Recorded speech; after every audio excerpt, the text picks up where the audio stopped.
There's a phrase that's starting to feel more true in 2025 than ever before. There's no money left. And while that might sound like a political exaggeration, the UK government's borrowing figures for this year paint a very real and alarming picture. Let's start with the numbers. According to the Office for National Statistics, in February 2025, the UK borrowed approximately £10.7 billion, according to preliminary estimates reported by multiple outlets. In March 2025, borrowing is estimated to have been slightly lower, but still in the £10 billion range, though official data is limited. In April 2025, borrowing surged £20.2 billion, marking the second highest April borrowing on record. Rising costs and inflation-linked interest payments were key drivers. In May 2025, borrowing came in at £17.7 billion, making it one of the highest May borrowing totals since records began. In June 2025, borrowing climbed again to £20.7 billion, nearly matching April and marking another near-record monthly figure. Between just April and June 2025, the UK borrowed £58.6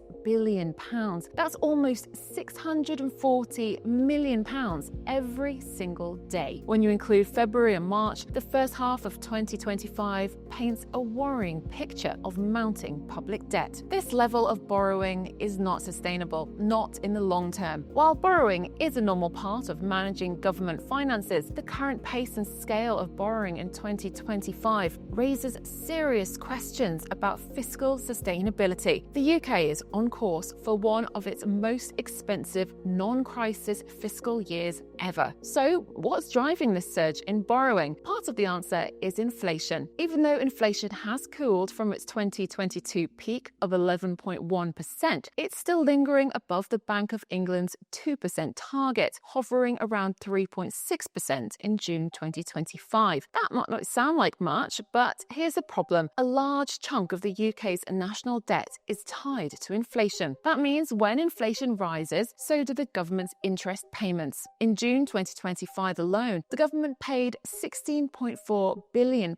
in interest. That's right, of the £20.7 billion borrowed in June, nearly 80% went just to pay interest on existing debt. This raises the question, is this sustainable? Most economists and analysts say no, not in the long term. According to the Office for Budget Responsibility, the UK's current fiscal path is unsustainable without either major spending cuts or tax rises. And for Chancellor Rachel Reeves, the reality couldn't be more difficult. It's undeniable that she inherited a challenging economic landscape from the Conservative government over the past 14 years, including high national debt, sluggish growth, and a public sector under severe strain. But it's also true that some of her early decisions have compounded the problem. Take, for example, the increase in employer national insurance contributions, which many economists warned would act as a disincentive to hiring. Since its introduction in April 2025, the UK has seen a clear drop in PAYE payroll employment, with job numbers falling for several consecutive months. Employers facing higher costs have responded by delaying recruitment, freezing hiring, or shifting towards non-traditional employment arrangements to offset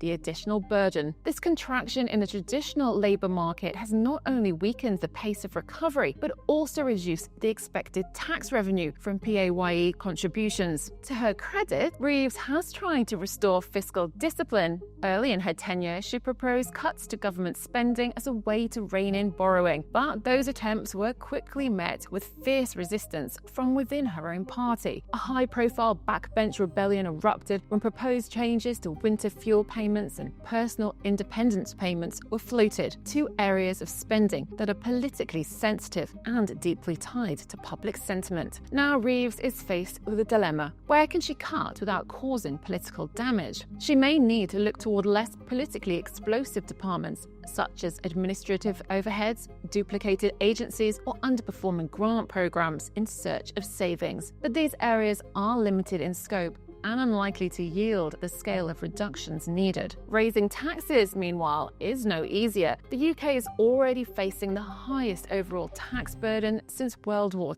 II, projected to hit 37% of GDP by 2028. And Reeves has publicly pledged not to raise income tax, national insurance, VAT, or corporation tax, significantly narrowing fiscal room for manoeuvre. At the same time, both households and businesses are feeling taxed to the limit. On top of that, interest payments are swallowing a huge portion of monthly borrowing, leaving little over for productive investment. All of this places the Chancellor in an increasingly constrained position. The government's debt-to-GDP ratio is now hovering around 100%, meaning the UK owes almost as much as the entire annual value of its economy. And with interest rates still relatively high, the cost of servicing that debt keeps climbing. There's also the issue of what the borrowing is being used for. If the government were borrowing to invest in high-growth projects, infrastructure, artificial intelligence, education, there might be a long-term payoff. But that's not where most of the money is going. Instead, the bulk of borrowing is being used to cover day-to-day spending and debt interest.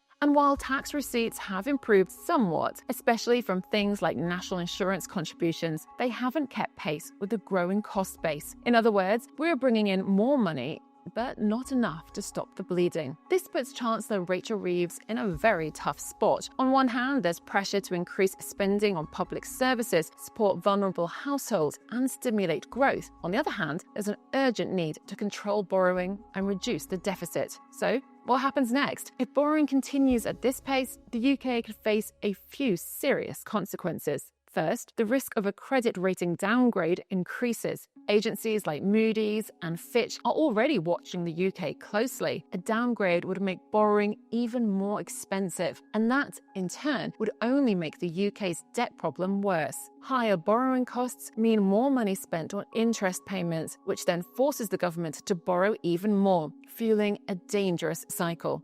Second, investor confidence could start to erode. If markets lose faith in the UK's fiscal credibility, we could see higher yields on government bonds. That means the government has to offer higher returns to attract buyers, driving up borrowing costs further. Third, it limits flexibility. If a new crisis hits, another pandemic, a major recession, a global conflict, the UK may find it has no fiscal room to respond. In fact, the UK currently has almost no fiscal headroom at all. Ahead of the autumn budget, Chancellor Rachel Reeves is facing a significant deficit that may require over £50 billion in spending cuts or tax rises just to restore stability. Now, let's be clear, the UK isn't in a debt crisis today, but the warning lights are flashing. Repeatedly borrowing billions each month, especially just to service past borrowing, is not a sign of economic health. It's a signal that something's out of balance. The longer this goes on, the harder it becomes to fix. Rebuilding fiscal sustainability will likely require a mix of revenue increases through higher taxes or economic growth and spending restraint. This is why all eyes across the UK are now fixed on the upcoming autumn budget. It's not just another fiscal statement, it's shaping up to be one of the most consequential in recent memory. Economists, investors, households and businesses alike are waiting to see how Chancellor Rachel Reeves will respond to the mounting pressure. Will she unveil bold spending cuts? Will she attempt to broaden the tax base without breaking her own red lines? Or will she try to strike a balance that restores confidence without triggering political upheaval? Whatever path she chooses, it will send a strong signal about the government's long-term intentions. The stakes are incredibly high. Reeves doesn't just need to steady the ship, she needs to chart a clear course out of troubled waters. The question now is, how long can we continue borrowing like this before something gives? Because eventually,